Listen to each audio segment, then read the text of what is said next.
September 18th, 2012. The Imperial Theater on West 45th Street.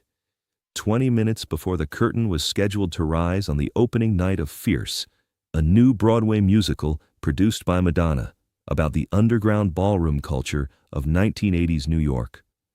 The show had been in development for 3 years.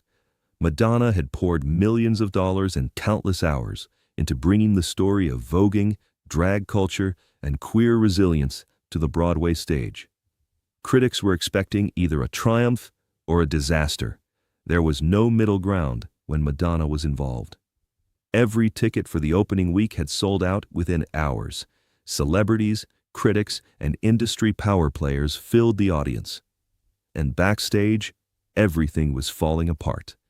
The lead actress, Veronica Ashford, a Tony-nominated performer who was supposed to carry the entire show, was on the floor of her dressing room having a medical emergency. The stage manager had called 911. Paramedics were on their way. Veronica was conscious, but in severe pain, later diagnosed as a ruptured appendix that required emergency surgery. There was no way she was going on stage.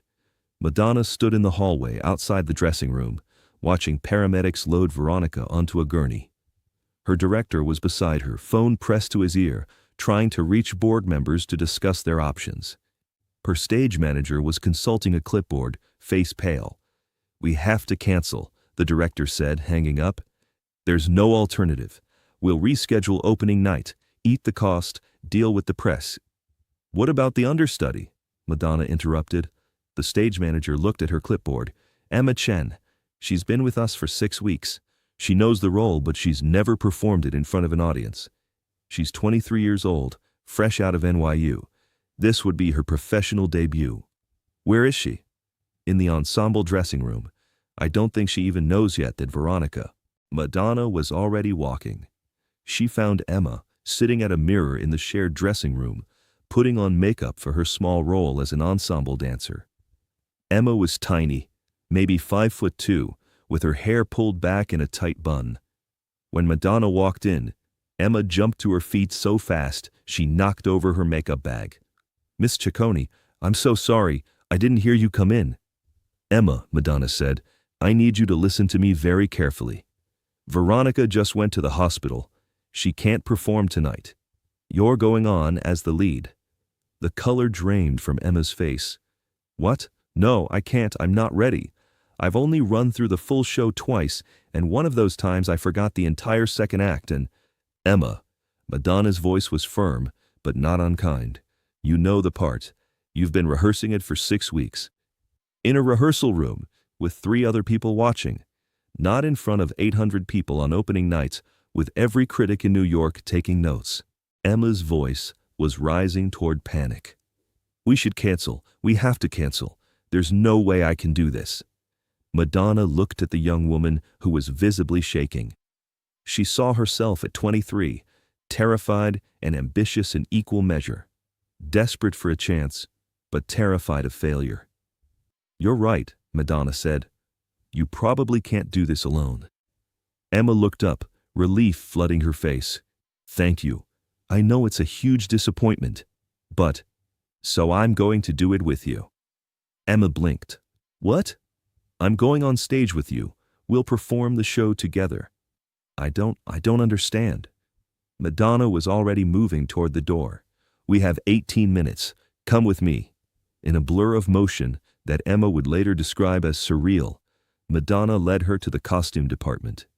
The lead role required multiple costume changes, elaborate gowns, drag-inspired outfits, 1980s club wear. The costume designer, who'd been frantically trying to figure out how to cancel the show, looked up in shock when Madonna walked in. "I need you to put me in Veronica's costumes," Madonna said. "Adjust them to fit me in the next 15 minutes. "You're going on stage?" The costume designer looked between Madonna and Emma. "Both of you?" "Both of us. Emma's performing the lead. I'm performing it with her. Make it look intentional." The next 15 minutes were chaos. Costume assistants swarmed Madonna and Emma, pinning, tucking, and adjusting. Madonna made quick decisions. She'd wear black where Emma wore color, creating visual contrast. She'd mirror Emma's blocking, but stay slightly behind and to the side, like a shadow or a guide. The audience will think it's a creative choice, Madonna explained, while someone pinned her dress. Two actresses playing different aspects of the same character. It'll look avant-garde. Emma was still in shock. But you're Madonna. Everyone will recognize you. The whole story will be about you, not the show. Not if we don't tell anyone. Madonna looked at her seriously. Here's what's going to happen. We're going to go out there and perform this show. You're going to lead. I'm going to support you. Whisper lines if you forget them. Catch you if you stumble. Keep you grounded. The audience will see two actresses in perfect synchronization. Critics will call it a bold artistic choice. But afterward, we don't say anything. The program lists you as the understudy going on for Veronica. It doesn't mention me. The theater doesn't release a statement. We just let people think it was always planned this way. Why would you do this? Emma asked. You're a producer. You could just cancel and reschedule. Madonna met her eyes. Because I remember what it's like to want something so badly you can't breathe. And I remember people who gave me chances when I wasn't ready. Someone did this for me once. Different circumstances, but the same spirit. Now I'm doing it for you. The stage manager appeared in the doorway. 5 minutes to curtain. Are we canceling or? We're performing, Madonna said, exactly as scheduled. The stage manager looked at Madonna, in full costume, standing next to Emma. Both of you? Both of us. Tell the crew. Don't tell the audience. Let's go. When the curtain rose on the opening number of Fierce, the audience saw something they'd never seen before on a Broadway stage. Two actresses moved in perfect synchronization. Emma in a bright red dress, Madonna in black, performing the same choreography, singing the same songs, embodying two halves of the same character. From the audience, it looked deliberate, artistic, a choice to represent the duality of identity, the performance of self that ballroom culture embodied. Critics in the audience scribbled notes about innovative staging and dual consciousness. Backstage, it was something else entirely. The line is, I found myself in the spotlight, Madonna whispered during the first scene, standing just behind Emma as they both faced the audience. Emma had frozen, the words gone from her memory. Madonna's whisper was so quiet the audience couldn't hear it, but Emma could. She repeated the line, and the scene continued. In the third scene, during a complex dance sequence, Emma stumbled. Madonna's hand shot out, catching her elbow, making it look like part of the choreography. The audience didn't notice anything wrong. During the ballroom competition scene in Act 2, Emma's voice cracked on a high note. Madonna joined her on the note, blending their voices so seamlessly that it sounded intentional, like a harmony that had always been planned. You're doing beautifully, Madonna whispered during a costume change in the wings. Don't think, just feel. Trust yourself. Emma was crying. I'm going to mess this up. And you won't. I'm right here. They went back out for the final act. The closing number was the most demanding, a 6-minute performance combining singing, dancing, and emotional monologue. Emma had struggled with it even in rehearsals. But with Madonna beside her, whispering encouragement, catching her when she faltered, providing harmony when her voice wavered, Emma performed it better than she'd ever done in practice. When the final note rang out and the curtain fell, the Imperial Theater erupted in applause. Standing ovation. 800 people on their feet, cheering for what they believed was a brilliant artistic choice by the production team. Emma collapsed in the wings, adrenaline giving way to exhaustion. Madonna knelt beside her. You did it, Madonna said. You carried that show. We did it, Emma corrected. I couldn't have done it without you. Yes, you could have, but you didn't have to. The director rushed over, face flushed with relief and excitement. That was incredible. The audience loved it. Critics are already tweeting praise for the dual protagonist concept. Should we tell them what really happened? No, Madonna said firmly. As far as anyone knows, the two-actress approach was always the plan. Emma was always going to perform with another actress in shadow. We just don't mention who that actress was. But you're Madonna. This will come out eventually. Maybe, but not tonight. Tonight is Emma's night. The reviews the next morning were extraordinary. Critics praised the innovative staging, the bold choice to have two actresses embody the lead character, the perfect synchronization between the performers.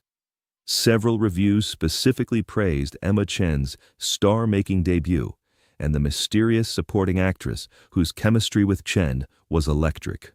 One review read, "The decision to have two actresses play the lead, one in light, one in shadow, is a stroke of genius that captures the essence of ballroom culture's emphasis on presentation versus authentic self."